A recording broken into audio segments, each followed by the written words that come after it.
Welcome back to Adventures in the Schoolhouse, and today we're taking our learning outside to the coop. So we have created a fun life cycle project for spring, and this is our chicken life cycle. We're going to be diving into lots of reading, writing, and science with this awesome STEM journals that we've created. So kinder through second grade, as well as one for third through fifth grade students. So they're going to learn all about caring for chicks, caring for the mama hen, and the anatomy of a chicken, and the entire life cycle in its 21 days start to finish.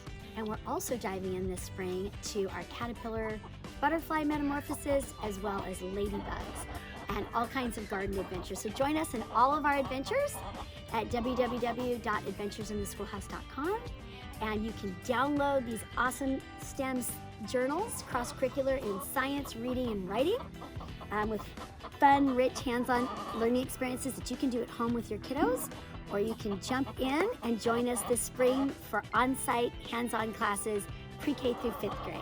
Come join our adventure in the Little Red Schoolhouse.